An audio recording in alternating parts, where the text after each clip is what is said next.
Hey, welcome to the Charlie Paparelli Show. I am Charlie Paparelli. I've been an angel investor for the last 25 plus years. And during that time, I have met hundreds of entrepreneurs who have taught me how to start companies from scratch and build them into very valuable enterprises. And that was the idea behind this Charlie Paparelli Show, is to talk to other entrepreneurs who have done just that so we can learn from their stories.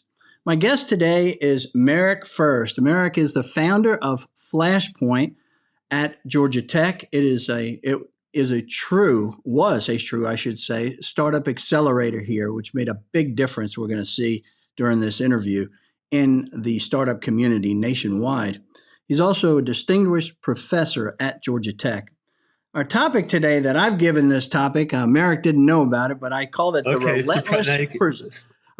relentless pursuit of authentic demand. Oh, I like that. You like it? Good. I can live with that. Okay. But, you had me worried for a split second about which way we were going to go. But we're going to go. I know to trust you. So well, I always pray, I should say, that I'm going to honor the person that I'm actually interviewing, that this is going to be positive. We're not trying to get gotchas here. We're trying to No, it's kind. It's good. Okay, good. Okay. So, but we met first time is right after he started Flashpoint. That's when I met Merrick. And I still remember that lunch that we had. It was a wide-ranging conversation from faith to startups to his thesis around startups to make them more effective more quickly and to build great value. And he took me back to his lab after that, the accelerator, and we just got short on time, so I never figured out what he was doing. But then I started hearing about it.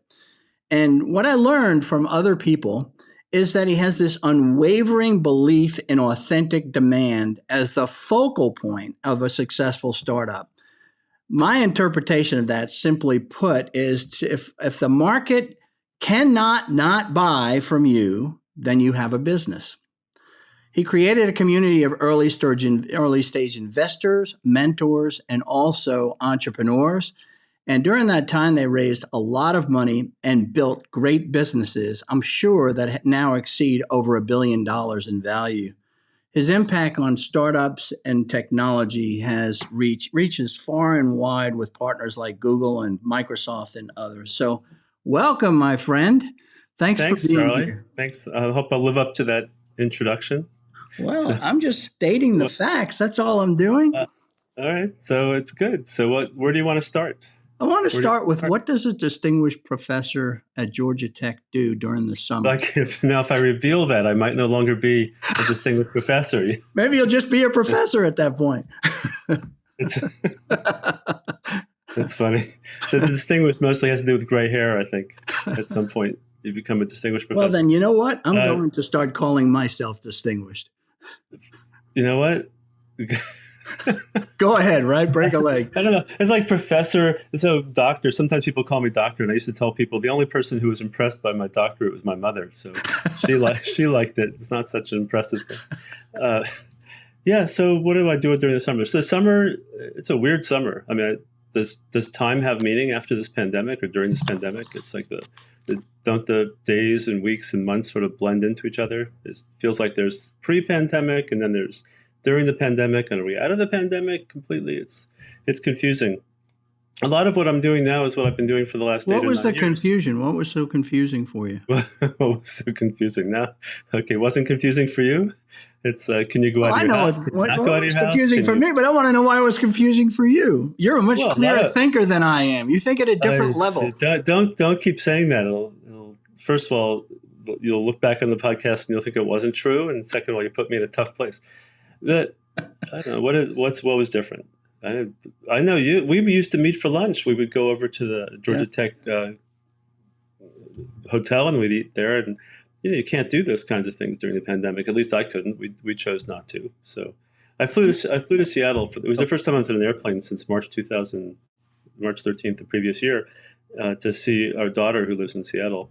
Mm-hmm. And I got there, and then she took me out we had dinner along the water, and I was thinking, this feels very odd. And I was trying to figure out, why does this feel so odd? And I realized it feels odd because for the last 15 months, pretty much the only view I had was like inside our house, which is quite nice. So it's a nice view.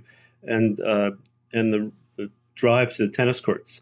And that's pretty much was the limit of my world for 15 months. This So I don't know, it was it's interesting. things have Something changed. happened to me just recently. Just shows how confused I am about this whole thing. I had a an entrepreneur that I've mentored on and off for years. Okay, Hmm. just casually, um, who's doing really really well now. And he got back to me and said we had a little email exchange, and he said, let's get together. I'm going to have my executive assistant call you and set up an appointment. And I thought, oh, I guess I'm going to go down and see him in Midtown. Hmm. Yeah. But I said, I wonder if he wants to meet in Midtown, or if he were just going to do a Zoom call, or how. And it wound up that she set the appointment. I set it so that I could meet him in Midtown comfortably without hitting traffic. And he set up a Zoom call. Yeah. And I was like, we don't I, know how to interact anymore because the yeah. new And option has confused us. right. And for the last month, my whole calendar life seems much more busy because every so often I'll say yes and someone will turn out to want to meet me someplace on a patio for lunch or show me something that they're doing, and I'll go. And it takes time to get in your car, to drive somewhere, to park, to get out of your car. The logistics are hard, and Zoom calls. It's quite nice to like we're having this, and then afterwards I'll have a little bit of a break. Well, today I have to run someplace, but Yeah. normally it's like you have a Zoom call, then you go downstairs and have some coffee, hang out, play with a new puppy, come upstairs, go on a Zoom call. Is much easier. I think that's much. It's a much. It's easier to organize your life, and it feels less stressful. So for Yeah. me right now, going out and having meetings with people, it feels more stressful. In fact, that's not clear to me why it's worth it. I haven't quite figured out like for what things is getting together in person even necessary, which actually relates to some of the things you probably want to talk about, like what are we doing next with Flashpoint, and whether we need to do those things in person, and what we've Yeah, learned but this year. All but those that's are a interesting really good questions. point, though. Is it really worth it? I think that I wasn't thinking that way. I was thinking that I was copping out by not wanting to meet in person, as Yeah. opposed to I guess what I'm doing is trying to rewrite the rules as to when do I need to meet in person.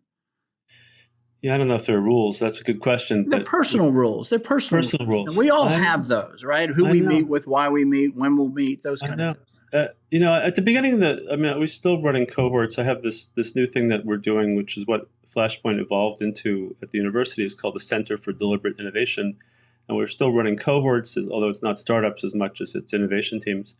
And we found that we can do them online. That a lot of what makes them valuable, or what people find of value in them, you can do this way. In fact, there's some ways in which it's more intense. Like our conversation right now is in some ways more intense. Like we're kind of forced to look at each other. There's like no waiters or servers that are wandering around and we follow them with our eyes. There's no menu that we're picking up. It would look a little weird if I spent some time. I'm doing it to make it look weird, but looking down like this doesn't feel right.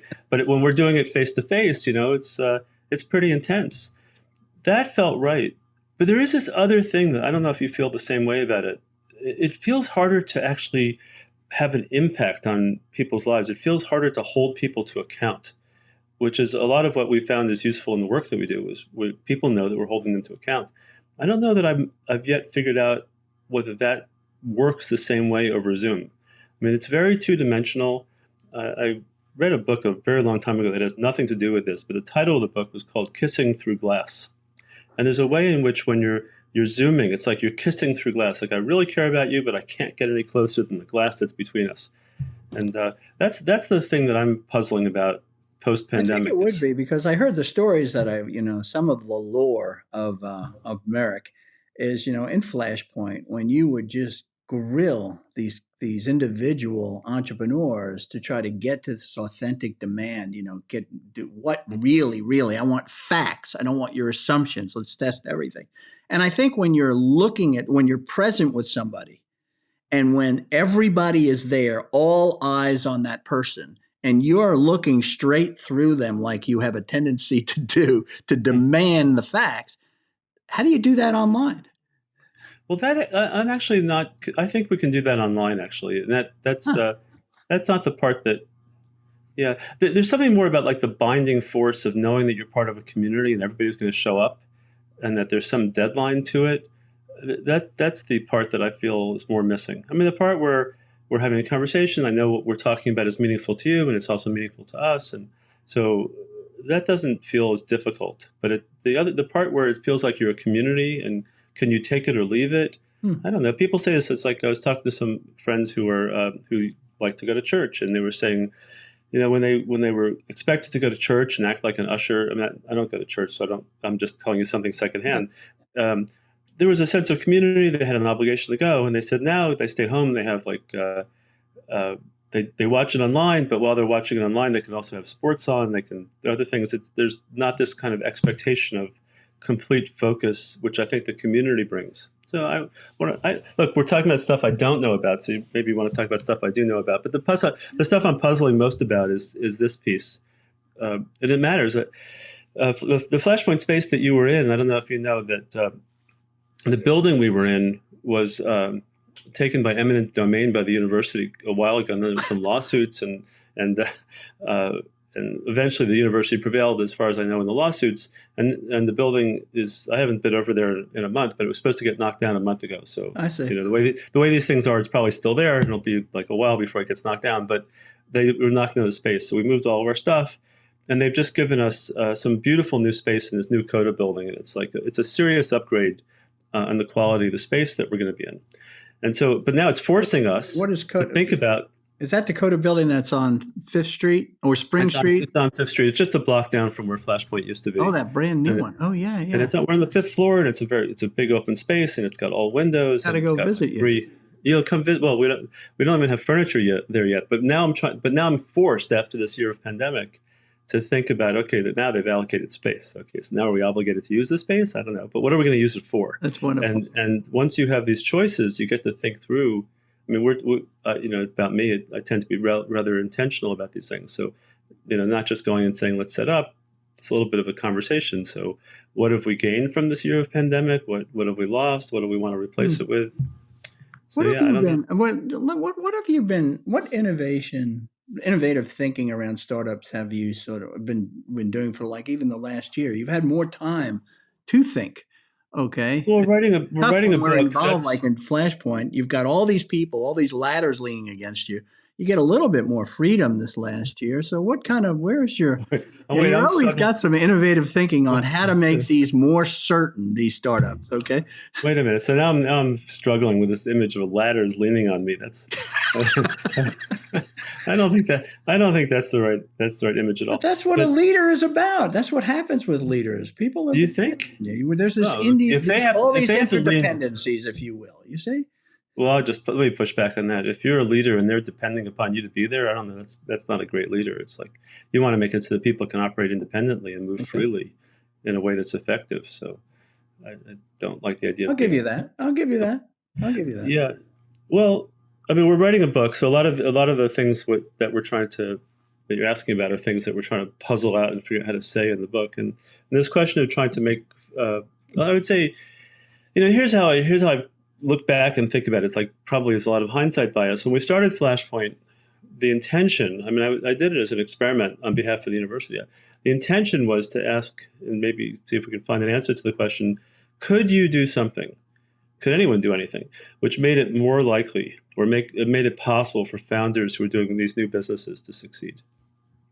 I mean, it was, it's clearly possible to succeed in business. People do. But most people don't succeed in business, or most business attempts just don't succeed. And just there was a good time to think about it, just in my life, and the university's interest in these kinds of things. Take me back though a second here, Merrick. Yeah. So this is getting down to the problem that you define that just captured you. Okay, it captured you. You've devoted a lot of your life to this. When did that happen? When did this issue start coming up where you started seeing these patterns and you're going like, wait a minute? Well, probably high school. So, it's like, well, and when did you first figure out that you were an entrepreneur? So when did you figure out that if they just stuck you someplace, that people would start working on things, that you'd start energizing people to get projects going. People would look to you for some sort of sense of like cohesiveness. When they wandered off, you would bring them back. I don't know. I started doing that in high school. So looking back, I think, I used to tell people I started these companies and I was opportunistic, and now I just think I was I don't know what I was, but it just sort of, you can't Part stop. of what it was is not that the people were looking towards, they just didn't look towards us. I think one of the things, you having me thinking of myself, one of the things is that I would sit there and watch other leaders, Mm-hmm. somebody in front of the room or somebody who's sort of leading a project or whatever it was, and think, I could do it better than that. I mean, Oh, that's and then interesting. it was me getting enough confidence to sort of step into the role, That's interesting. So I never, whereas other people are just happy to I be never led. felt that way. I was always fascinated by how they were doing it and feeling like I couldn't actually do that. So What were it's you interesting. fascinated by? I missed that. I was fascinated by that it was happening, but I never thought about myself as being the person who could do it better. That wasn't, Ah, okay. I wasn't oriented towards that at all. It's interesting, but it's interesting. Anyway, so I started a bunch of companies, and I went up these two crazy learning curves, like academic learning curve and then a business learning curve. And I had started 7 companies where I was the founder and CEO and raised a lot of This is money. when you were where? Excellent outcomes. Just over the course of my life, I guess the first Where company was the was like first one? 19, Where did you start the first one? maybe 83, 84, a really long time ago, different century. It's a whole different world. My friend and I invented electronic Post-it notes, which back in the day was called Terminate and Stay Resident Programs on DOS. And it became a bestseller it was a soft sell hot list for many weeks on PCs. So that was my first foray into entrepreneurship. What was the name of the product? As a business. It's called Smart Notes. It was electronic Post-it notes. We invented electronic. It was kind of cool. If you had like a Lotus 123 or some kind of spreadsheet, you could annotate the cells in the spreadsheet by clicking on you'd install our program, you'd annotate the cells. You click on the cell and it'd bring up a little note, and that note would stick with the cell. So it was before, it was like, anyway, it was an interesting. I think I actually used that product. Yeah, possibly. It was very popular. And then what did you get knocked out well. when Lotus 123 actually added notes capability to their product? It was partly that. Then there was a competitive product that Symantec brought out that Ted Schlein. I don't know if you know Ted Schlein. Now he's a rock star venture capitalist. He ran this project with a lot of money behind them and a lot more talent than we had, or knowledge certainly at the time. They called it Note It, and so we had competition, and then these things became possible to build in as features as opposed to businesses. But the company did well. The company was eventually acquired. It was called Personix. It was eventually acquired by Datawatch. Where did you grow up? I was just curious. You're very kind to say I grew up. I might have gotten older. Growing up is another whole story. So I was born in New York, and my parents moved around a little bit. But was it Long Island? No, Manhattan actually. Oh, we lived in Queens a little bit, but only briefly. And were they educators like you? Well, they both came from super poor backgrounds. My father grew up in a tenement in the Lower East Side of New York, and his parents were what they used to call red diaper babies. They came over from Austria, and they didn't believe in capitalism, and they were socialists, and so they didn't think working was like what you're supposed to do. So they would live in like apartment 1A in these tenements. My grandfather would be the super. He would like fix the plumbing, and I don't know how good he was at it because apparently they had to move a lot and they were hungry. So that was my father, and my mother grew up also very poor. But your father was doing that, you say, or your grandfather? My father grew up in that setting. There were 5 kids in the family, and they didn't have much money, but he grew up in a tenement and didn't have much. They didn't have food for a lot of time. So where did public education saved them is what happened. They back then the school systems really could pluck people out or give people a path out of poverty. So that both my parents were quite smart, and they eventually did well in school. They went to college, free college, City College in New York, and so were they the first to graduate from in your family to graduate from university? For sure. And then when I was a kid, when I was 6 or 7, they went back to school and got their PhDs and became educators. Really?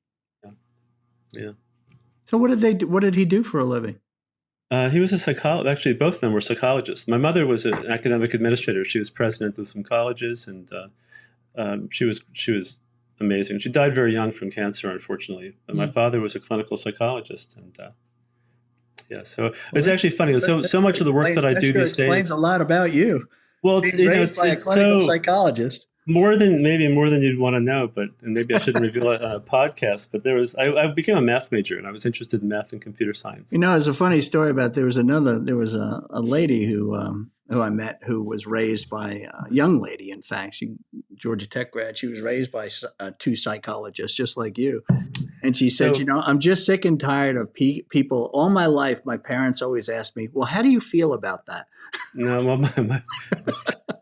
I didn't get that, but it's funny. My parents, it's funny. They were pretty reflective people. They used to always say about the kids of their friends who were like child psychiatrists. They would always say those kids are the most screwed up of all the kids. And I'm thinking about, what about me? It's like what about us? So, anyway. Are you an only child? What's funny, my sister used to describe herself as an only child, so I don't know if the answer. So unfortunately, everybody's gone now. My parents are gone. My sister passed away, so it's now I feel like more like an orphan at this point, which is sad. But it is. But anyway, so then you went so there's some way that the psychology was university. Then that was the big thing. So where did you go? I went to college. I was a terrible student. I went to college. I went to Bucknell as an undergraduate, which was an okay place. Like, it was boring as hell, and I watched. Did you enter college knowing what you wanted to do, or? No. Well, it was a mistake. I thought I wanted to be a doctor when I was that age, and two things happened. One, organic chemistry happened, and the second was a friend of my parents who was very smart and treated me like an adult. When I wasn't an adult, he said, "You're too smart to be a doctor," and I didn't understand what he meant. And what he meant was I would be bored being a doctor, and that's probably true. But organic chemistry was impossible for someone like me. What do you graduate from? But you say you didn't do well. I was a terrible student. Like, what was your undergrad GPA? You wound up becoming a PhD. You had to be pretty good at academics.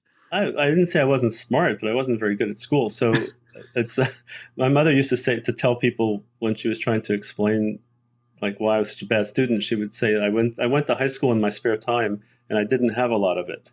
So that was, some people went to high school. I cut school and I wandered around college campuses. I wandered around University of Pennsylvania campus, and I still remember it's on Walnut Street. I think that they've renamed the building, but at the time, the building, I must have been 13, the building had the coolest name I've ever seen. It was called the Laboratory for Research on the Structure of Matter. And I just said, that's where I want to be. And I walked into the building, and I was wandering around the halls, and I was down in the basement. And this guy, like, I don't know if he saved my life or what, but he changed the whole direction of my life. He said to me, like, what are you doing here? And normally when you're 13, like, you're invisible. Like, nobody notices you. You can walk past any security guard because they figure you're safe. I don't think I was safe at 13. But he said, what are you doing here? And I said the first thing that came into my head back then. We used to read like Scientific American. In the back of Scientific American, there was this thing called Amateur Scientist, and it would give you like projects you could do. And I happened to have read that day or recently. I said I wanted to build a helium neon laser.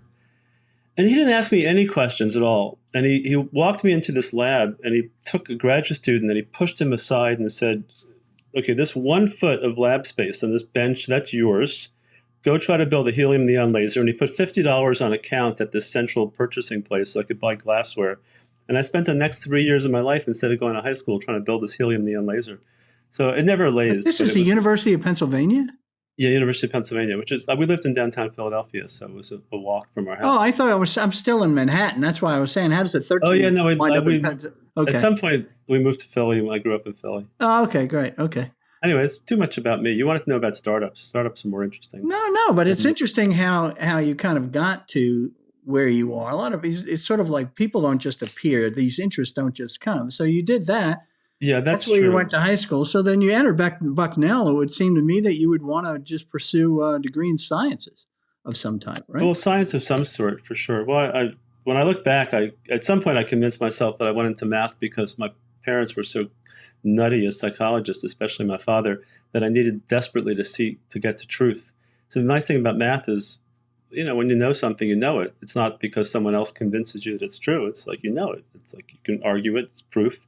And so math gave me certainty, which was quite helpful in my life at that time. And my father was he was an engineer by background, but then he became a touchy-feely psychologist.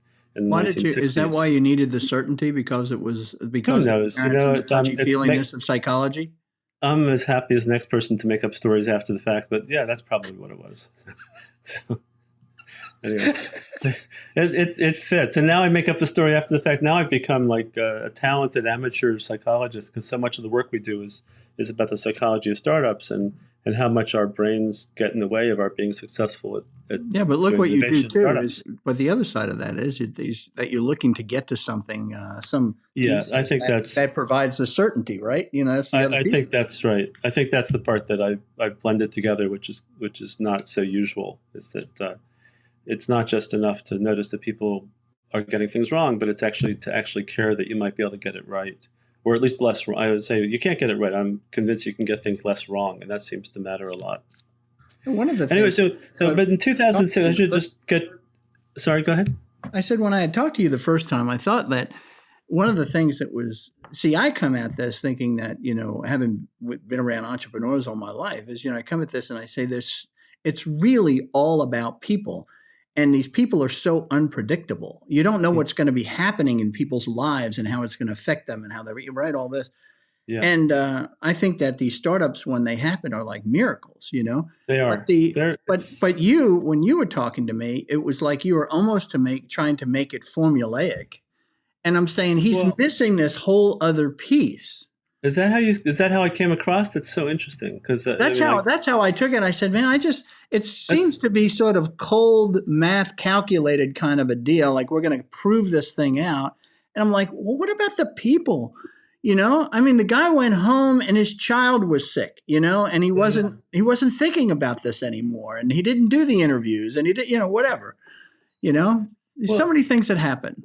Well, it's so. First of all, it's so interesting to me that's how you heard it, because that's not what I was. That's certain. I mean, you could argue with me whether I was wrong, but I'll just tell you that's not what I meant. So, if you're interested in knowing what I thought I was saying, that might be more fun to talk about. I'm interested. Okay. I'm giving you what my first impression was and what happened. Yeah, super. Because people are at the heart of it. Like, why do this if it's not about people? This isn't technology. This is about human beings. I mean, what makes these things interesting?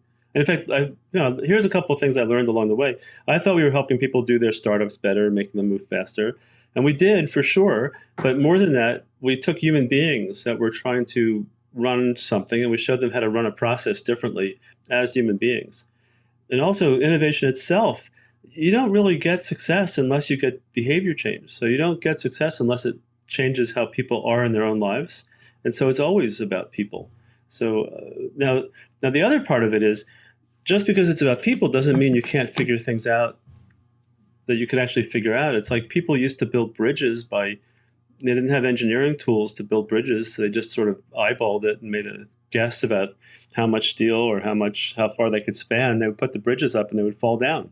Mm-hmm. At some point, it's a human endeavor doing a startup, but that doesn't mean that you have to give up on knowing things that are actually knowable. I would say that was what was an insight for me, which is people are running around doing startups. When did you get that insight? Because you said you started several companies, 7 companies. I started when did you 7. Get that insight that we can pursue these things that at least were knowable, which would increase the likelihood of success? I think it was 2 steps. I think step 1 was, maybe 3 steps. Step 1 was failing sometimes and being surprised that it failed. Step 2 was in around 2006. So we started a company called Dambala in town, which also has interesting stories around it. And in 2006, I thought, That's the first time that I heard your name. What was the name of the guy that you brought in as the CEO, former Yahoo? Steve Linnos, I think. Steve, that's it, yeah. Right, yeah. My job at that company was to raise money and bring in a CEO. So Steve was the first CEO. You raised a lot of money. We ended up, I think, raising like $69 million. Yeah, it was serious. So you learn a lot. You learn a lot about these robots or whatever they were. The bots on the net. The bots that were out there, yeah. You learn a lot doing that kind of thing. But anyway, in 2006, I decided that it was a hard transition, but all sorts of complications. There was a new dean, there's new president, new provost, and I found myself trying to figure out like what I wanted to do with my life. And I thought, there's this thing that I've done that I'm not actually explaining to people how I've learned to do it, which is doing startups. And so I started running these entrepreneurship classes at the College of Computing at Georgia Tech in around 2006. And 2000, for about 3 or 4 years, I was working with these undergraduate students, and people would come and they would watch how I was doing it. I always wondered this. You can answer this for me because I never get a good answer. So when you're teaching entrepreneurship classes, what's the objective of that class? What are you trying to? Well, at the time, I was teach these students. They're not the students, yeah. So I don't know. It's like back then or now. It's like back then, like when you started, yeah. Back then, I said to myself, "You're a professor. Why are you acting like people like you're supposed to act the way?" Like I had in my head, here's what professors are supposed to do. They're supposed to teach their algorithms courses, their computer compiler courses, whatever they are, and you're supposed to just do it the way everybody's been doing it. And I said, you know what? I'm a professor. I've been a professor at Carnegie Mellon. I was a professor at Berkeley. I'm a professor here. I've had tenure at 3 places. I've done all these startups. I know something that I don't think people seem to know. I know, and I don't know how to teach this stuff, but I'd like to maybe figure it out. So I would say I started out just knowing that I knew something that people around me didn't seem to know. Like if you went and looked at the business school, they were teaching business plan competitions. That's what they thought startups were. And I knew it was nothing like that. And so I was experimenting a lot. What I learned, though, what I think I learned, if I look back on it, I mean, I couldn't have said this to you then. I just couldn't because I didn't understand it. But now what I would say is everybody's walking around in some mirage. Everybody, we're all, I mean, this, entrepreneurs, non-entrepreneurs, we're all walking around with some mirage of how the world works. And we just doesn't feel like a mirage. We just feel like we're right all the time. And so it's really, but you really expose that when you do these entrepreneurship classes, because people come in and you say, what are you working on? They say, I'm going to make like this plugin for the browser that's going to make it easier for people to annotate their pages. And I would say, okay, so tell me about that. And then they start talking about technical stuff, and they start telling me how everybody's going to use it. And then once everybody uses it, they're going to be able to charge for this. And then once they start charging for that, they'll be able to do this. And then eventually they'll solve world hunger. They've got this mirage of how the world works. 30 different assumptions, none of them proven, right? Yeah. And you can't, and I couldn't even get them to pay attention to it. Like so they just all they wanted to do was the things that they wanted to do, which is they wanted to build it. They were convinced that all their problems would be solved if only they had money. All their problems would be solved if they had the right employees. None of those things were true as far as I could tell, but they couldn't see it. And so I would say what I came to was realizing that, on the one hand, people can be successful at startups, but on the other hand, left to your own devices, people are surprisingly blind and living in a blind spot of how the world actually works. And that really gets in the way. So I would say that was you're asking about flashpoints. That was step one. And what's interesting is because you're not saying, I know how the world works. I'm just saying that you need to really discover how the world works, not assume how the world works. I would say, here's the number one thing I feel like I know is I don't know. That's the number one thing I know. Every time I thought I knew, I was wrong. When did you discover as a professor, like you said, here you are, you were 20 years, I think, as I saw on your resume at Carnegie Mellon? It was 18 years at CMU, yeah. Yeah, and then you left tenure, I think. Did you not? It was kind of crazy. Well, I got recruited to Berkeley to run an institute at Berkeley. It was an 80-person freestanding institute at Berkeley called the International Computer Science Institute. So I got tenure at Berkeley also, and they held tenure for me at Carnegie Mellon. And we had this company that was running, it was doing quite well. We sold the company, and I thought this was like more fun. And I'd been doing academics for like 18 or 19 years, so I thought I would just do business. And so I made this very tough life choice, to resign Carnegie Mellon and Berkeley at the same time within like 3 weeks of each other. So I gave up tenure at these 2 great places. And I thought we would maybe write checks and we would like start companies. How old were you then? I was 40, I think. And it was, that was very scary, by the way, because all I had done up until then. You had the golden ring of academia in your hand. Yeah, it's very hard to turn down. It's very hard to go back to a place that's given you tenure, that thinks of itself as being the pinnacle, and it is the pinnacle, and tell them you don't want it anymore. That was very scary. But my wife was very supportive, and we loved living in San Francisco. And what did she say when you came home and you told her that I'm not doing this, I'm going to move on? Well, she said, great. She said, go for it. She said, if that's what you want to do. What a wonderful wife. She's pretty terrific. Yeah. She's pretty terrific. I wish I was as good a husband. So what made you say no to it? what made you walk away at that time? And It was just more fun. It was, academics is, first of all, I felt like I'd done it.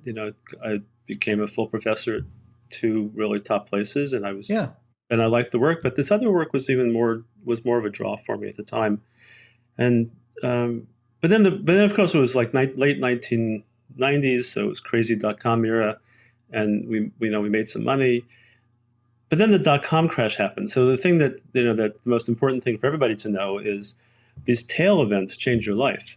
So when you can be going along just fine, everything looked great, and then all of a sudden the market drops out and nobody wants to do anything anymore. So I went from feeling like, okay, this is fun, we can write checks and start companies if we want, to feeling like, oh, maybe I'll never work again.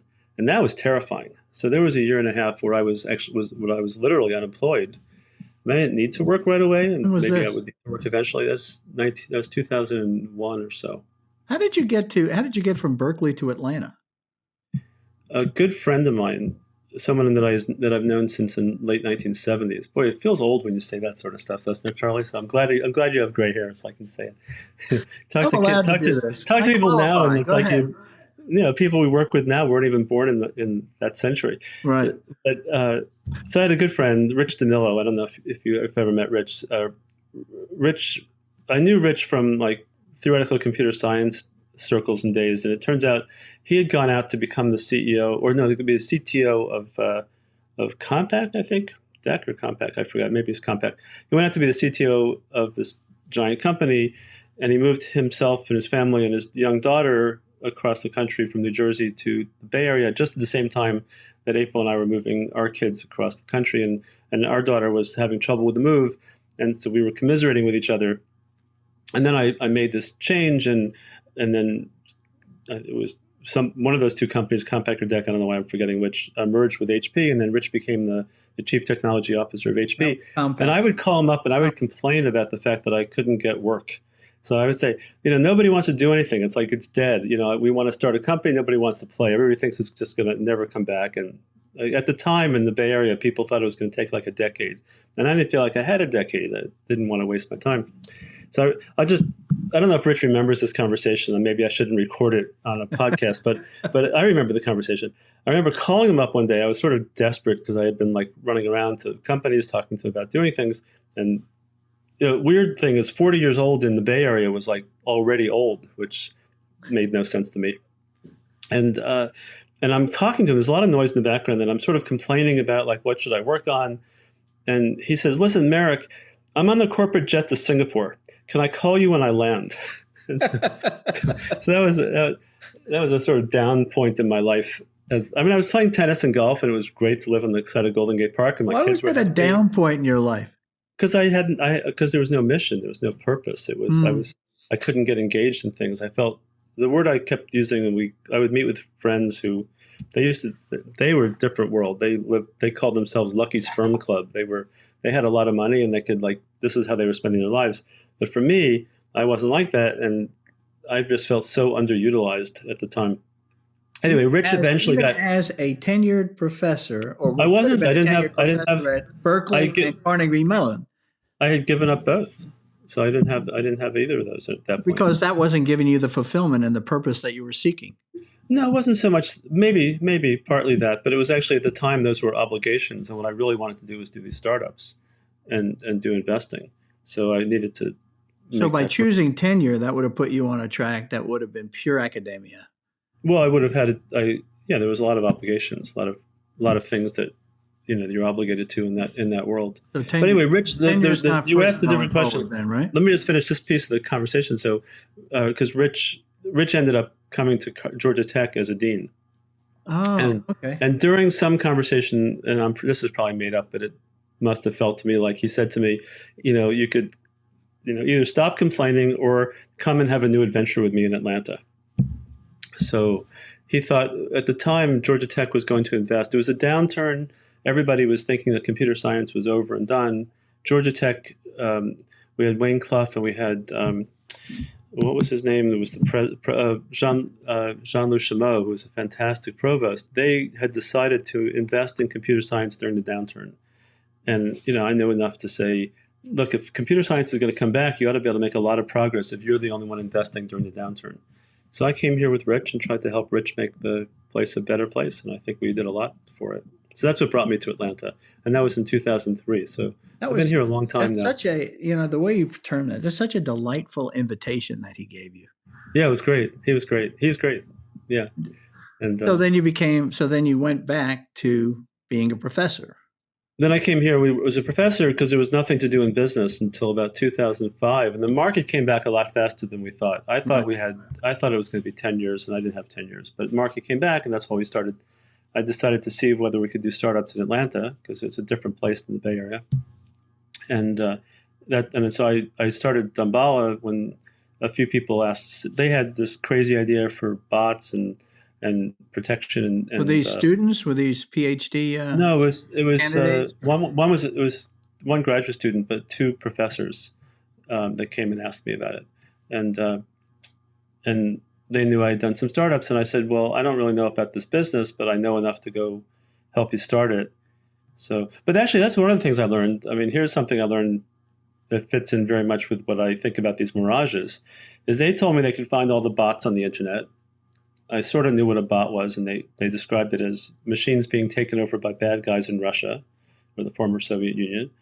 And they described to me the bad things that would happen.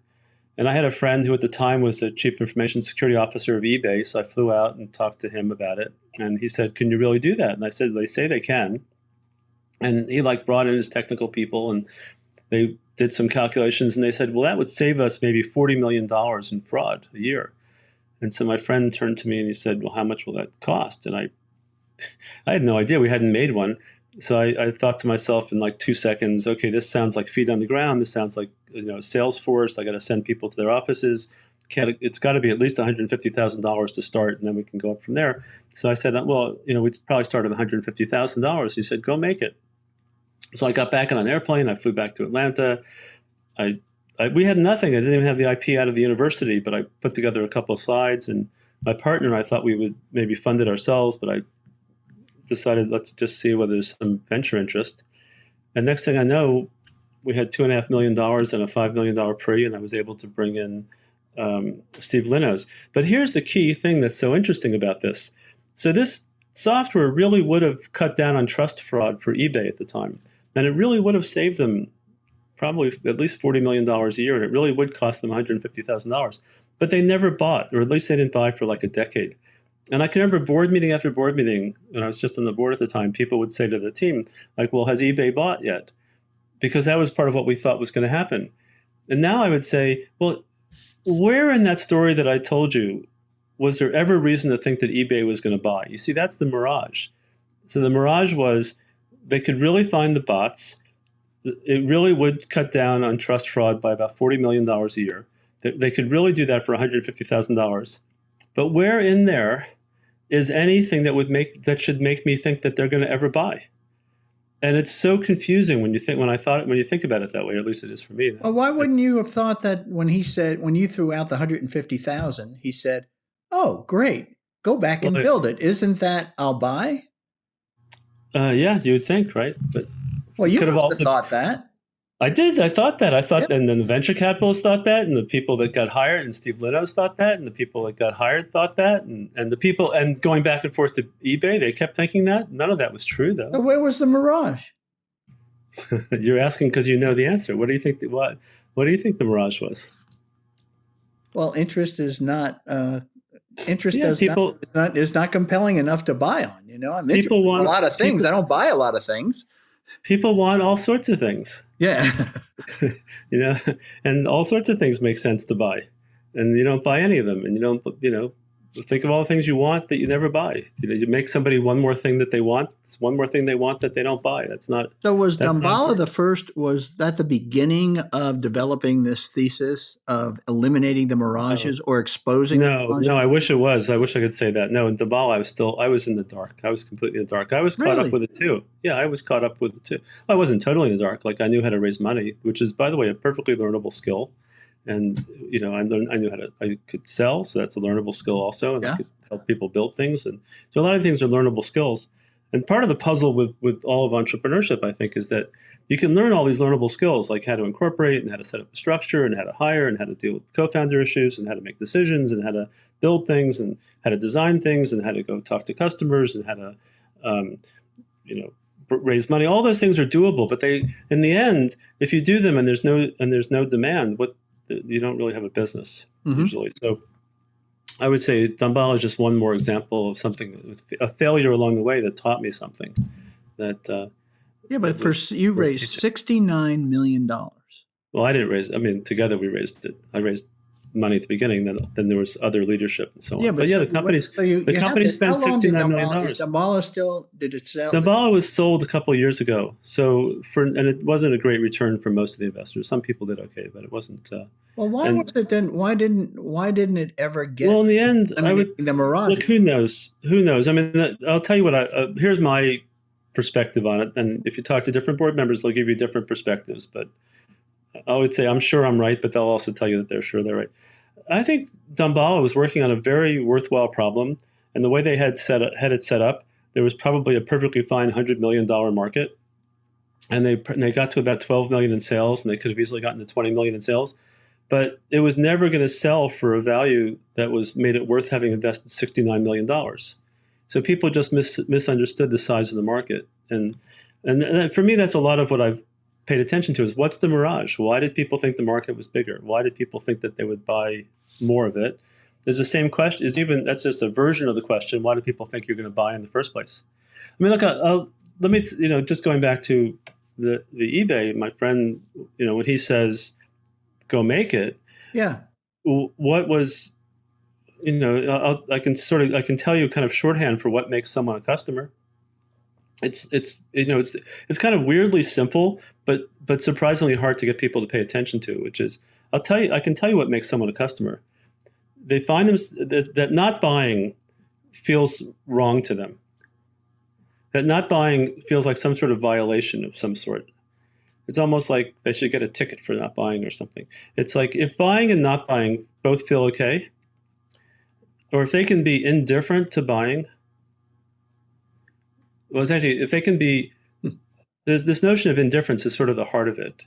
And, yes, it's true. The guys at eBay would definitely save $40 million and they could definitely get it for $150,000. That was all true. But you know what? There are a lot of things going on in their lives. Turns out they have lots of ways to save $40 million. This was just one of them. They weren't doing the other ones either. And so not buying was actually okay for them. How is this? I love the thought that you say not buying somehow seems wrong to them. If you don't have that, you got nothing. How is this different than, is this a nice to have product or a have to have product? Yeah, and it's fascinating you say that because that we hear more frequently than what you just said, which I like because yours actually brings out emotion when you say that. I love that. It attaches. It's funny. Which reminds me, I gave a talk about something like this. I think even when I understood it less well or could say it less clearly than I could. I gave a talk at some lunch that you ran at over in the ATDC, and I said something like what I just said about authentic demand. And as I was walking out, there's a local venture capitalist who's fairly prominent, and I overheard him saying to somebody else, "Well, he's just saying you have to have your hair on fire," or he's just saying it should be a need to have as opposed to a nice to have. And I realized it's really easy to misunderstand what I'm saying because that's not what I was saying at all. I'm not, and you can't make this idea of indifference, non-indifference be on a scale like, well, they want it, but they really want it, or they want it, or they need to have it. Those aren't. It turns out I don't think those are the right terms. We don't notice it, but those aren't the right terms. It's people say, well, it needs to be a need to have, and I think, well, think of something that you need to do that you never do. There's so many things that we all need to do that we never do. So, all right, I made you something that you wanted. And it puts a sharper point on it when something I need to do is going to cost money too. Yeah, but there's so many things that you need to do that would save you money, and you don't do any of them, or you only do a few of them. So I give you one more way to save money. Well, just one more way that you don't do. It's sort of we don't. It's kind of like crooked thinking or not clear thinking when people say it's got to be a have to have or it's got to be hair on fire. Yeah, but I think what you're saying is it's too broad. It sounds intuitively obvious, but you don't know what to do with it or how to evaluate it. That's exactly it. I think it's right after the fact. That after the fact, you can see that that's what was going on. They had no choice but to buy. Their hair was on fire. That's true. But what I got interested in, or what puzzle for me, that's interesting to me is, well, okay, but before the fact, before you have that, like, could you figure out a way to get there? And what should you be looking for there?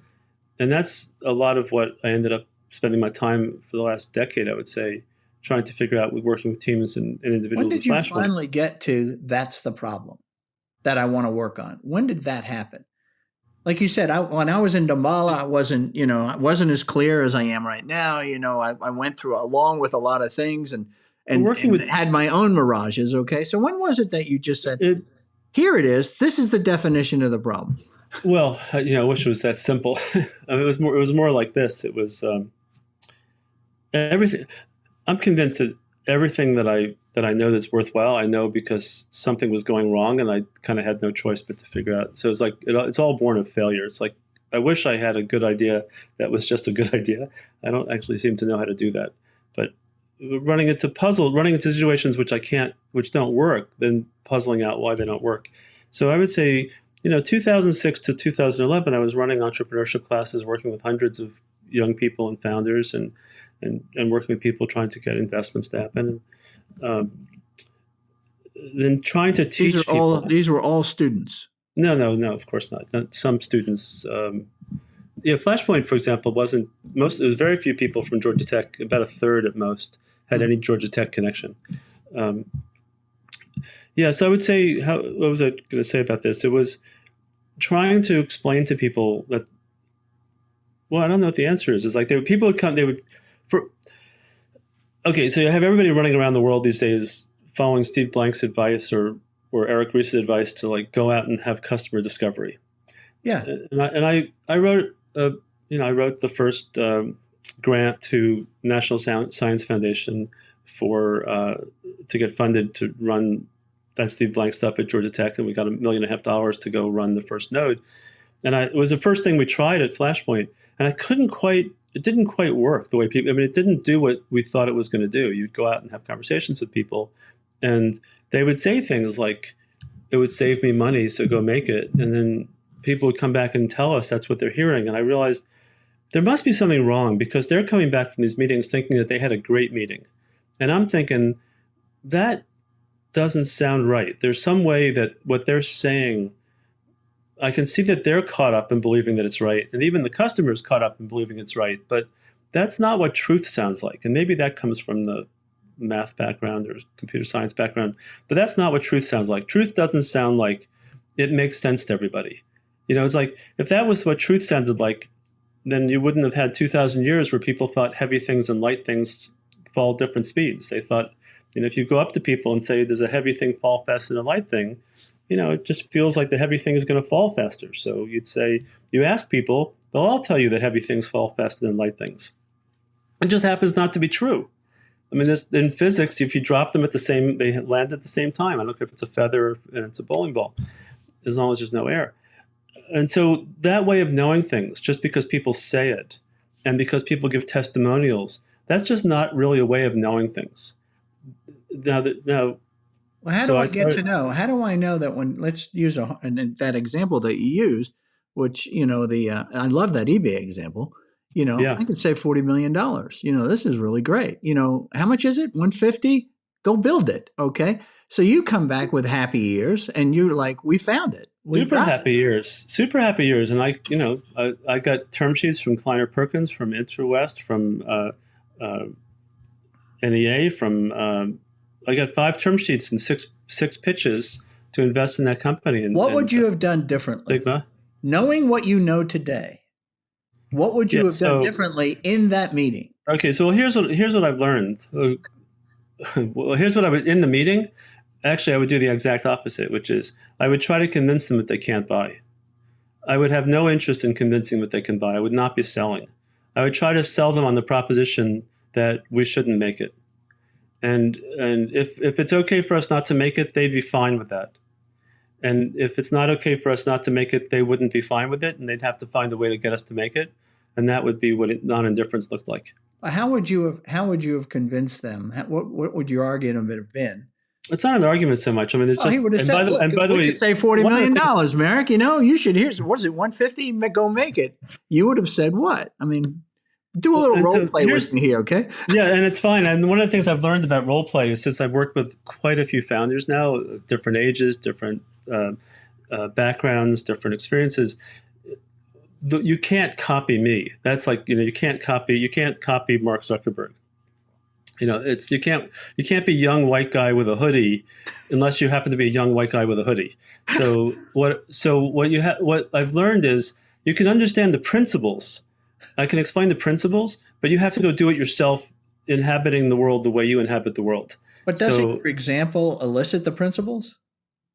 This role play that I'm asking you to do? Yeah. But I want to tell you what to get from the role play, because if you just go in and say these words, maybe you, because you're pink like me and old like me, so maybe it will work for you. But I'm saying most people I talk to, and you also have experience, you can talk a different with a different background. I'm just saying, if you're listening to this podcast and you want to get something from it, get from it the sort of the pattern, not the words. So, and the pattern shows up in the meeting, and it goes something like this. What kills you is if they can be indifferent to you. That's what kills you. Like it's like the same way, like if you love somebody and they're indifferent to you, that's the painful thing. And the opposite, people have said this before, the opposite of love isn't hate. The opposite of love is indifference. And what's crucial when you're doing something like this is to see that the person that you're hoping will buy something from you or do something with you, they can't be indifferent. If they can be indifferent, they might be, and that's just not okay. And it works the other way around, which is, if you're indifferent to them, you're not going to make something for them either. So you can't be indifferent and they can't be indifferent. That's the place you have to get to. So what you tend to do. That's what I'm actually seeking. I am going to demonstrate indifference.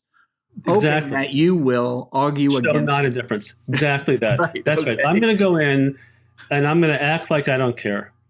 And in a certain way. In fact, sometimes I'll act like I violently don't care. Like, I was going to work on this, but now we've decided not to, because we're afraid of wasting our time and wasting other people's time. And what you find is, if people think it's okay for you to walk away from it, they'll let you walk away from it. But think about it for yourself. If someone comes into your life and they have something that would actually be meaningful to you, and they could walk out of the room and then you wouldn't have it anymore, are you going to let them walk out of the room? Or are you going to find some way to encourage them to work on the thing that's meaningful to you? And it's such an interesting perspective that's so counterintuitive for most people, because what people think they're supposed to do is go in and convince people to do something. They think what they're supposed to do is go in and try to argue why you should do it, or try to sell you on the proposition. Yeah, there's the old selling technique that a friend of mine used to have, and it used to always piss me off. It's the old "make them sick, make them well," which is what you're basically saying. This is why I'm convincing you. This is this problem that you have. I really don't have that problem. Oh, wait a second. Let's go through this in more detail. Okay. And hopefully you'll finally go, oh, of course. Thank you. How do I solve that? Well, yeah, you're not recommending that, right? So no, I'm not saying it's an old selling technique that I always used to get upset about. It's like, you cannot convince a person who's well, he's sick. Okay. Yeah. There's the other thing I see a lot is people go in and say, you really need this. And the guy says, well, we're doing it this way, this way, this way, so I don't really need that. And they say, well, no, those ways don't work. So you're basically saying to the person, first, let me convince you that you're incompetent at your life. And then let me be let me sell something to you. So that's just a bad place to start, is to think that people are incompetent at their lives. So which actually is... How does this work, though, with startups when you're talking about raw innovation, like bots, like you were talking about? That was a whole new concept. Even you in the College of Computing at Georgia Tech said, I didn't know a lot about these bots things. I heard about them. He explained it to me. It made sense. Okay, so how do you get from that innovation stage to where it's a brand new idea to where you're going to look, which is fascinating, to get that authentic demand? You see, we're writing chapter 3 of our book right now, and it's about the method. And it's one of the things that is puzzling about this is a lot of innovation starts with technology breakthroughs or some idea that somebody has about how to make something. And that immediately blinds them to the possibilities. It immediately blinds I them to the appreciate it. possibilities. When you said we're writing chapter 3 and you told me what it was about, my first thing that came to mind is, how many times have you written this chapter? Yeah, well, or how many times we write chapters 1, 2, and by the way, you can look at chapter 1 is up. I can give you a link to the website if you go to the Center for Deliberate Innovation. It's cdi.gatech.edu. It's pretty good. The first chapter it sets the stage. But yeah, lots and lots and lots and lots. And how many times we've tried saying it out loud. But yeah, there's a. Tell me about chapter 3. So tell me about this innovation. Go ahead. So I do the innovation. I get blinded to. Well, all right. So even seeking demand, the mirages start to appear. Well, let me take you back to something. And, one of the fun things about talking to someone like you who's done this a lot is you've seen success, you've seen failure. So it ought to sound right to you when I say it. Like it ought to just ring true, even though it may not have been the way you've heard other people say it. What creates demand, what creates non-indifference, so that's the key, is indifference you can't really live with. It's non-indifference that matters. So if they can be indifferent, you're in trouble. If they can't be indifferent, then at least there's something. And so it doesn't have to be delight or love. It has to be non-indifference. So if walking away is okay, then you really don't have something. But if walking away is not okay, so there's sort of the absence of the no is what you're looking for. Mm-hmm. So what creates that? And the answer is what there are probably many answers, but the thing that becomes reliable from a business point of view is the situation that the person finds themselves in creates the non-indifference. In this situation, that is, there's whatever the path was that took them there and the place that they find themselves, in that situation, at that moment, there's non-indifference. And so what really matters is to see the situations that your customers find themselves in which not doing something actually is not okay for them. And so when people start out by saying, well, I know how to, so this part of this book is being written with two people who are at IBM. One is an IBM fellow and a member of the National Academy of Engineering. Another is a person that was a CEO of several of IBM's companies. One was called Tivoli, and he invented a product called WebSphere. And he just spent $1 billion when Ginny Rometty was the CEO to try to build out the new cloud infrastructure and didn't succeed. What resonates for them is how much it matters what the situation is that the customers find themselves in. And what typically happens is someone will say, I have a new AI technique that can learn this. And then make up all sorts of stories about how customers could use it. and laughing because I have heard it so many times. So many times, right? Yeah. And so, but that's not where the action is. Where the action is you actually, and these are trite sayings to say, the customer better than they know themselves. But how do you know the customers better than they know themselves? But what you start to attune yourself to, if you can, is how are people going about living their lives? Really, how are they going about living their lives?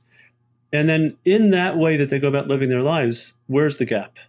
There's going to be there, and you have to assume that people are incredibly expert at their lives, which is why they're almost always able to be indifferent to everything you offer them. It's so people are coping with their lives. Let me tell you the way to think about coping, or the way I found to think about coping that's useful. It's not my idea, but it's a good idea.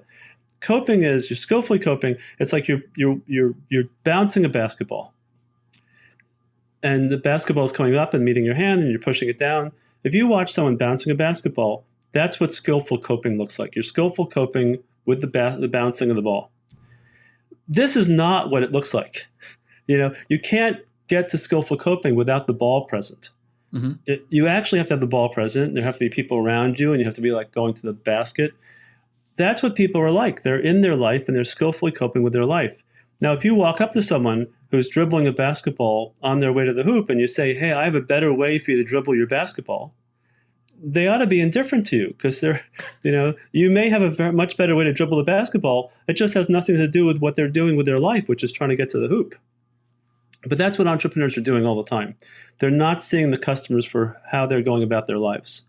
They're imagining that if the customers were to swap out something, that it would be better. And it's true, it probably would be better. It's just not how people are operating their lives. People are already skillfully coping with their lives, and they're pretty expert at it. So what I've learned is just a break. I did have there's this fella that worked with me from the early 80s who became a national sales manager. He's the salesman's salesman. He's the greatest. Yeah. And I always just went to Bob and I said, Bob, you have no technical background, and yet you were selling these software products for so many years. I said, how did you do it? He said, well, I didn't talk about the product. I just asked them how they're doing it now. Right. That's what.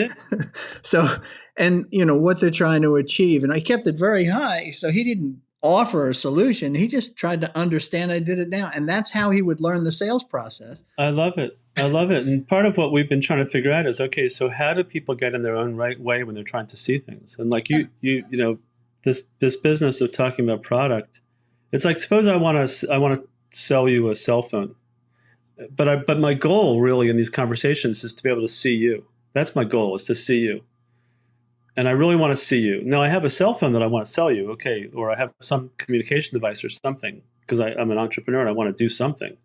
But I want to see you, like your friend was saying he wants to see you. Suppose I come up to you and I say, I want to talk to you. I can't see you anymore. The minute you talk to a customer about your product, you can't see them anymore. All you do is see the product, and you see them in terms of your product. And so, so for example, when people go out and do customer discovery and they go and have conversations with people about their product, it's sort of all over, because all they're seeing is their product and the customer's reaction to their product. Like when I went out and talked to my friend at eBay and I talked about bots, then all of a sudden bots were the most important thing in the world. We were talking about bots. For that $40 million was the most important thing in the world because we were talking about it right then. But, when he went back to his life, it was kind of one more $40 million problem. And by the way, it was really nice. It was one 1 hour meeting with a good friend of mine that's very smart and had a pretty cool idea. And then there was a bunch of other meetings that day, right? Well, it's so much even better than that. Not only that, it's a friend I sent away who's happy now because he was able to raise money and is starting a company. Oh, that's so great. That is so great. So that's... he thinks he did you a favor. He put you on a 16-year journey, right? a lot of what I've gotten crazy about, and the reason I'm so interested in doing this now is that I think you can get better and better at this. This is not like you can just give people advice on a podcast. You can actually get better at this and professionalize it. So like what you were saying before, where you thought I was I might have been trying to reduce things to formulaic. I'm saying, well, actually, I think there's a way to professionalize this, that people can become really better at it, knowing that it's still people. And you don't have to just run around and think you're good at it. You can actually get good at it. And that's got me fascinated. Why is it that you've been doing this now for almost 2 decades? Okay. So what is it? Wrestling with this specific problem. Okay. Why is Steve Blank and the whole customer discovery and MVP? Why is that language continue to survive in the startup world? Well, first of all, it's not 100% wrong. So it's better. It's probably better than some things that were there before, and it also kind of makes sense. So I don't say get rid of it at all. I would say, build on it to some extent. So there are things about it. But your language of, what I'm seeking is indifference from the non-indifference. Non-indifference is, to me, that's so much clearer what I'm seeking, as opposed to, hey, you should do customer discovery. And, oh, by the way, don't ask these questions. And don't provide this information to kind of seed the answer. It's sort of like, wait a minute, this is an art in and of itself. Look, I'm just trying to build a company here. Right. Yours is simple, saying, look, get to a conversation with somebody and convince them they don't need it. Well, that's only one technique. There's many techniques. But that technique is something I would know how to. I would know how to do that. I could pursue that. Yeah, I still don't know how to do customer discovery, where Steve Blank would go, man, you got that right, Paparelli. That's interesting. Yeah, so maybe the stuff that Steve is doing is as advanced in some ways. I'm not I'm not aware of. I tuned out a little bit as we're doing our work. Well, Why did Steve. you Look, tune Steve. Why did you tune Just um, I don't know if this is right, but so I spent a bunch of time with Steve back when we were working on customer discovery and lean and trying to get the grant for Georgia Tech. And he said something to me which I found really interesting, which I later on I think I misinterpreted him. When they were trying to scale the iCore stuff, their problem was they had to make it very repeatable. They had to make it so that it was like dead simple for them to teach the next group to do it. And he shared with me as we were talking about stuff. He shared that he and a mutual friend had discussed what's going to happen when they run into someone smart. And I misinterpreted that as saying, how are we going to let them like add to it? And what he was saying was, how are we going to keep them from making any changes? Because it's never going to work if we let people change it along the way. So when I was tuned into what Steve was doing, their focus, as I understood it, was to make it a completely repeatable, anybody can do it, we can teach it to anybody process. And they were trying to lock it down and not open it up. And my natural tendency is to try to figure out how things are working and make them better. And at the time, they weren't interested in making things better, except to the extent that they could scale it. And I was at the time really interested in figuring out how you could use those kinds of ideas to actually make startups work. And I don't know that there's a lot of evidence that just going out and doing customer discovery actually works. It's not stupid to say that you should talk to your customers. What you said, that the way he works and the way that you work, or the way you think about these new ideas, is I've heard maybe, and this is maybe unfair, but could you be accused of the same thing you're accusing him of? Which is what? To make this repeatable and dumb simple so anybody can do it. I don't know how to do that. I mean, my preference would be to make it possible for people to use the tools and ideas. That's my preference, to make it simple enough that other people can see how to do it, so it doesn't feel to them like it's impossible. But making it so that everybody's doing it exactly our way, that doesn't make any sense to me. I see. I think for Steve, we talked about it. He was trying to make it into a product that could just be repeatedly sold, which meant that it would have, a very repeatable process, which he's done a fantastic job. I mean, thousands and thousands of people are using customer discovery. But has it actually made it better than people that were starting companies in the past? I don't know how to answer that. I mean, no, I don't think there's not really an answer to that, because it's so complicated. Like, I think things like customer discovery and lean have made it possible for people to do startups that weren't going to do them otherwise. So it's like shots on goal. So I think it's increased the amount of entrepreneurship. Mm-hmm. Now, whether or not, if you had taken an entrepreneur and had them do customer discovery versus not, maybe that stops people from doing stupid things a little bit more than it did before. Whether it actually, my difficulty with it is it's not really safe to tell people don't talk to customers, because they should talk to customers. But it's also not safe to tell people you can talk to customers and then know something. That seems unsafe to me. That's like saying, there's something you should learn, like are heavy things falling faster than light things, and that you should go do that by asking people questions. And I don't think you can get to the answer to what I got interested in Flashpoint was, all right, are there things you could actually know? Because if there are things you could know, then you ought to go, and that are worthwhile knowing, then you ought to go know them.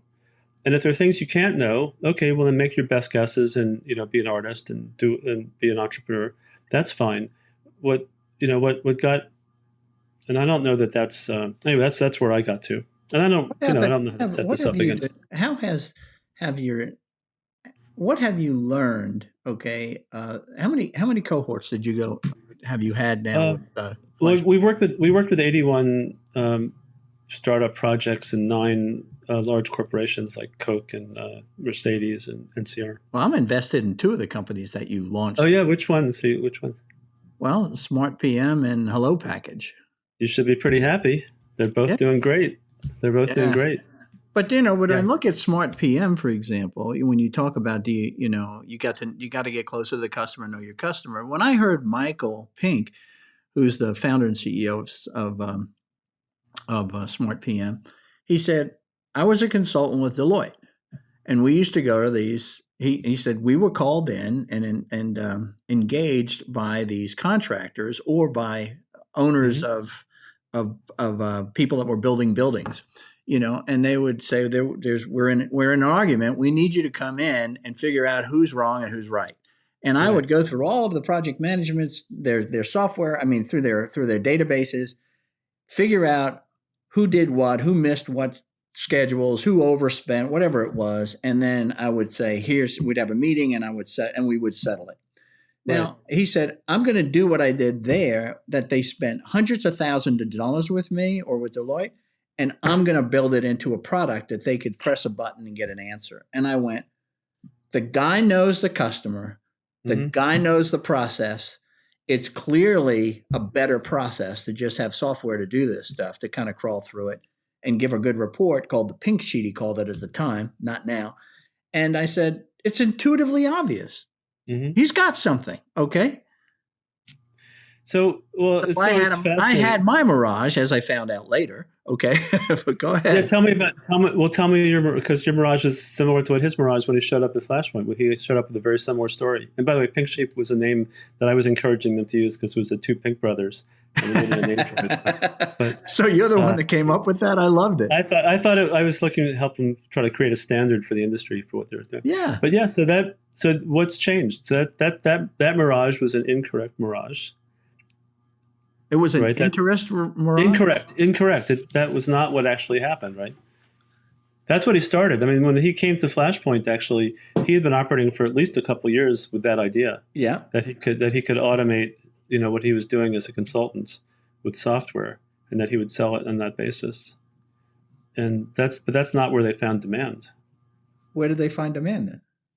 Well, what's interesting is, and maybe this is instructive, or maybe it's complicated, I don't know, but he found it is right that there were the people that were investing in the project. They were putting money behind the building. Yeah.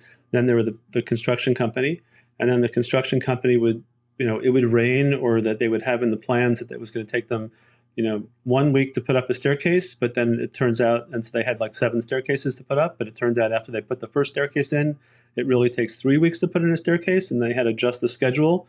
And of course, the investor and the contractor are both interested in having it done by a certain deadline, because let's say the investor has tenants that are coming in, and so if it pushes out, and so the contractor then rejiggers juggles the schedule somehow, and then comes back and says, well, we're going to have to juggle the schedule. It's going to be a little bit more money, but we'll still be able to get done on time. And the schedule gets more and more complex. And then when it doesn't work, then they want to go to court, and there's a lot of money involved. Then they go and they hire a consultant. Yeah. Now, Mike, being the consultant, is able to do these complicated calculations to say somewhat who was right and who was wrong. But here's the insight. What did they actually need? The person who hired him, what did they need? Did they need the answer? They didn't need the answer. They needed a consultant. They needed an expert. They needed someone that they could refer to and say, our expert says. Yes. They didn't need a piece of software that told them a number. Now, Mike's problem was to know the data. And so he viewed himself as having to solve the problem of figuring out the data, and he thought that's what they were all paying him for. Now, they wouldn't have paid him if he couldn't have figured out the number, but they were really paying him to be the consultant, because they needed a consultant in that setting. So that's starting to understand the situation differently. And that's the kind of work that we would do with people. That is so clear. That is so wonderful, because where he wound up working now is a lot of his sales are to experts, to consultants, so that they could be more efficient in gathering the data and stick to higher level work and charge the same amount of money probably. A super useful thing to notice about entrepreneurs is that the thing they're working on is actually in some sense the thing that they need for themselves. There's something wrong with their lives that they're not noticing. They're thinking that it's wrong with somebody else's life, but they get that wrong. And so you're right with that exactly. But one of the things that he had, though, is he had this true understanding of the entire process, okay? Yes. And the two different parties that were involved, potential buyers. or three parties that were involved as potential buyers. And so he had high credibility when he spoke to them. He just spoke their language. Okay. I So mean, this is coming from key. the industry is invaluable. Here's something else we learned. I mean, we were taking young people who had technical ideas and they wanted to go into some business area. And it reminded me when they were going out and trying to do the work we have them do in the field, is it was like they had their hands on this super slick glass surface and they couldn't get any purchase. And the reason, I think, is they can't see the little cracks. They can't. It takes a lot to know how a business works, or it takes either you've worked in the business for a while or you've sold into that business. So, my advice to people these days, being older and wiser, if they want to go into a certain business, is first you got to learn about the business, and you're not going to do that by this kind of field work. You're going to do, if you're really interested in that business, go get a job in that field. Go work there for 2 or 3 years and learn what the jargon is, what the sensibilities are. There's always kickbacks. There's always something you don't understand. There's always people have this fancy title, but they were given the title because they're not being paid enough. Or there's always something like that going on. The secret sauce of the industry. That's what it is. It's unspoken, but everybody practices it. And you walk in and you're a duck out of water. I had a company that. Give us some examples. Yeah. Yeah, well, tell us some examples. Well, one of the examples was, I'll never forget this, is I joined a company that was called AudioFax. And that's where I met Sig Mosley, okay? Oh, Sig is great. So it was store and forward fax. The guy owned the patent on it. It was really cool stuff. And and we were selling to telecom. And I took over as the president.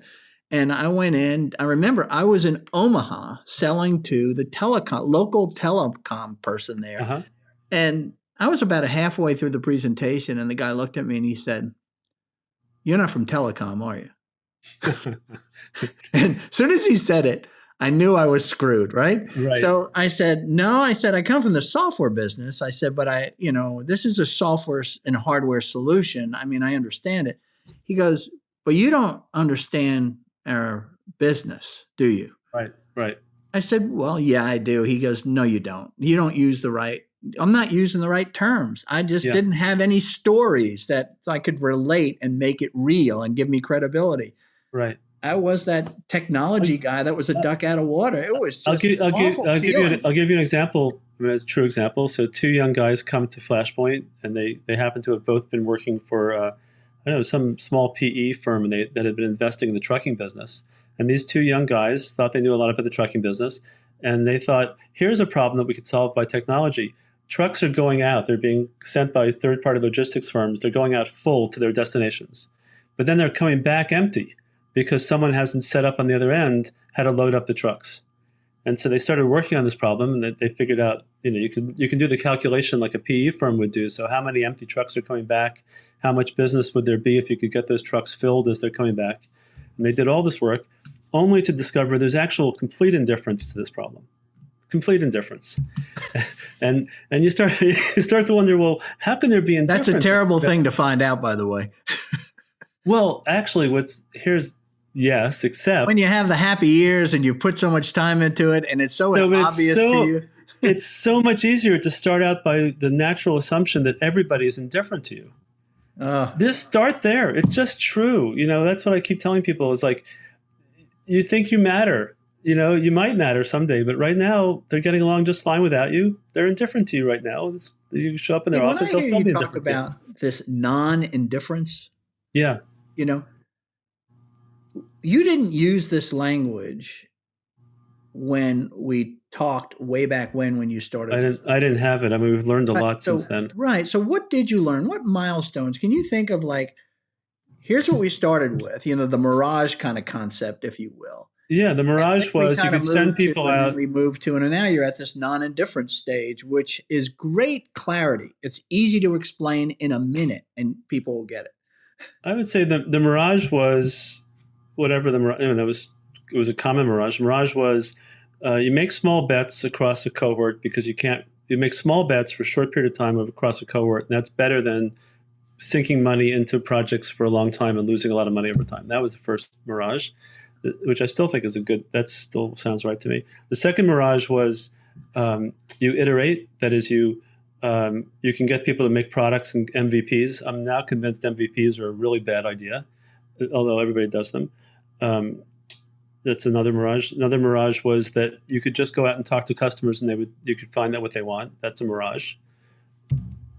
And the move away from that was to have people come back and tell us what they did when they went out and did that, and have it sort of at the very micro level, very small. Just like listen to the small pieces. They're talking about these big pieces, like it's an empty truck, but what's actually happening is in the small. So you see an empty truck. Turns out what's really happening is a truck driver that's been on the road for 3 days that's worried that his wife is getting mad at him, who's just trying to get home as soon as possible. And you can't send the truck driver out with a full truck who also then has to wait around at the other end to fill it up and bring it back and make another load, because by the time they get down there, they just need to get home to their family. It's built into the system. And you don't notice that because all you see is the empty truck. It's in the small. You see someone paying you like Mike Pink was getting paid. I'll bring up one other example you bring to mind here is I went to the Comcast incubator, okay? Up here at the Battery. Yes. Here in town by the stadium. And I met with a guy who Comcast had done a little investment in, and his thesis was, I'm going to help employees be healthier. And if you've heard this before, and if they're healthier, they lose less work, right? And, all this stuff. And it's good for them and it's good for the employer, all this great stuff. And Comcast, he said, they gave me $100,000 to kind of pursue this. Mm-hmm. And so I started asking him questions about those employees that he intended to help. Yeah. I said, because if they don't find value, they're not going to use it and the employer's not going to pay for it. Okay, so let's go to that employee. And the more I asked, the less he knew. Right. And so I said, why don't you do this? These guys are the guys that are running around in trucks, going to people like Merrick and Charlie, trying to get their satellite dish set up on their house, right? And do all this. I said, why don't you spend the next year riding around in trucks with these guys and learn the guys? This is why you're successful. He was like, I don't know. He says, it seems to me that that's not needed. And I was like, okay, that was the end of that. Okay, sorry about that. That's not anyway, so what was I apologize. I don't know what was happening. What was No, I was just saying about that he didn't want to. He didn't want to invest in spending a year in the trucks with the employees. Okay, with the guys that were the installers. So this idea of indifference, by the way, it's completely both-sided. Like it doesn't like if your customers are indifferent to you, that's a killer. But if you're indifferent to them, it's also a killer. Like here's what you said to this person. You said you gave him a chance or her a chance to actually care about the customer. And they didn't. Right. Like you said, well, if you actually care about them, you'd go out in the truck and find out more about them. And they said, well, I don't want to do that. What they're basically telling you is that they're indifferent to the customer. They're not indifferent to what they want to make, but they're indifferent to the customer. And you see, that doesn't work either. Like if you build a business, he didn't see that customers person. Care, but he didn't see that person as he didn't care about the person. No, he just saw as the customer. He could walk away he from saw the person. Customer as Comcast. He didn't see the employer, if you will. Oh, that's a hugely important thing you just said. It took me so long to understand that. It's so obvious when you say it, but it's your customers aren't companies. Your customers are people. Yeah. And in the end, it's a person's behavior that matters to you. Right. It's not companies don't behave. It's people behave. It's all in this little small. How is that person living their life, and where do you touch them in their life? Mm-hmm. In which, if they go the other way, it's not okay. Sometimes I think about it like. By the way, writing this book gives us a chance to think of all sorts of ways of describing it. Like I don't know if you ever did magic, but it happened. When I was a kid. I was a street magician, made some money in the streets of Philadelphia, and there's this thing. What those two psychologists did to you? It's so scary. So there's this idea in magic called outs. When a magician is going to have you pick a card, they give you the impression that you're picking any card. Now, usually what they'll do is they'll force you to pick a card. You didn't even realize you were forced to pick the card. Mm-hmm. So you ended up picking the ace of spades. You thought it was a free choice, but the magician already knew that it was the ace of spades. In that case, the magician only needed to have one out, which is like the magician would have to know what to do when you announced that you had the ace of spades, because the magician already knew you had the ace of spades. But there are some tricks where the magician doesn't completely force it. The magician, let's say, gives you maybe there's like 4 different cards you could have chosen. Or you could say, or the magician, let's say, knows the top card and the bottom card, and it gives you free choice. Choose the top card or the bottom card. I don't know which. But the magician already knows which of those 2 cards are. So the magician has 2 outs. That is, he keeps track of which way. What you're really doing in a business is, if your customers have outs, that is, if they have a way to live their life without you, then they might. And so it's when they can't really live their life without you, or when many ways that they live their lives without you just aren't okay for them, or the ways of living with you is the ways that they choose. That's what it means for them to be not indifferent. Indifferent means they don't have to go any way that matters to you. That's fine. And you can see how people set this up. Like a magician says to an audience member, "I need a volunteer." "Okay, you, sir, stand up." "Okay, come up front." Now, what you don't know, because people aren't expert at it, is if you tell the person, "Stand up and come up front," they often say no. But if you say, "Stand up and then come up here in 2 steps," they almost always come up. Why? I don't know, but somehow you say, "Stand up and come up front." Now they have an out, which is to say no. Yeah. And so what businesses are doing, and I don't mean this in any way manipulative, because the minute it becomes manipulative just to get money in your pocket, that's like theft. But the minute you can make it so that your customers find themselves in situations in which the good choice is actually to use your product, and then you make it possible for them to use your product, partly by making it so that the other choices don't feel right to them, that's what really works in business. And that's what it means to be indifferent and non-indifferent.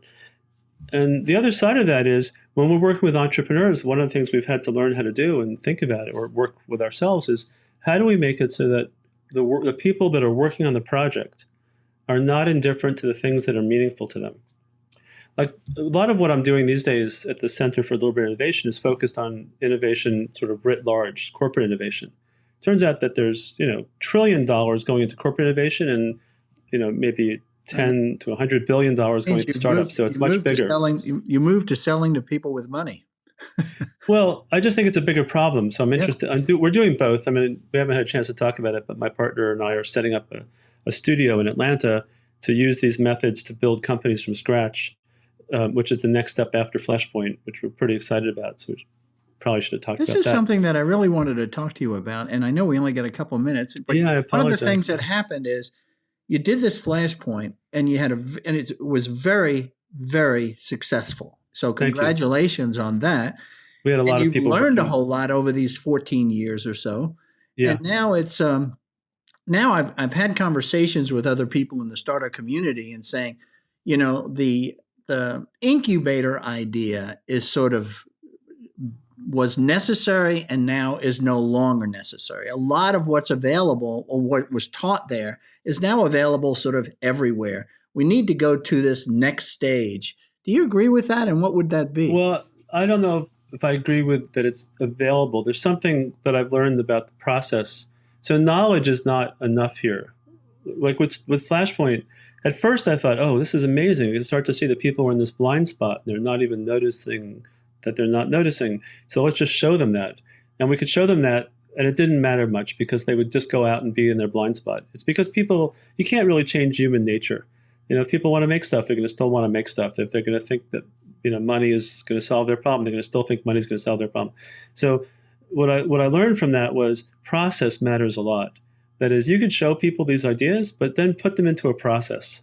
So unless someone can set up a process for themselves, which very few people can, the utility of coming together in a setting like this is a lot more than just the ideas. It's the ideas plus you commit to a process with a bunch of other people. But I think the economics of incubators and accelerators is as a business is not the right model. It's for a couple of reasons. But there's a better model, and the better model is to set up a studio where you both work with startups, but you also build the businesses as the studio, that the studio becomes the constructor of the businesses. You can put more money to work. You can rationalize costs better, and you can get better at the work.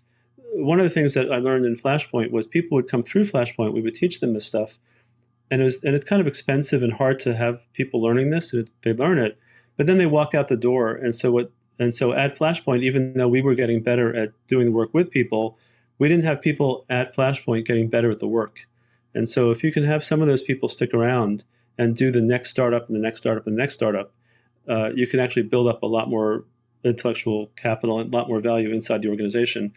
Also, if you're with them longer, you can put more money into them at later stages. The startup accelerator model, I think, is on its way out. It's become more of a corporate business like Cox or Comcast. They can afford to throw a small number of dollars at it because they don't necessarily care about the outcomes. It has other values to them. What do they if you're care really about? interested, if you're really, I wouldn't really presume to know what they care about, but what works for them is visibility. What works for them is their own internal people get to go and hang out with startup people, so it feels positive. There's a lot of things that make it good for them.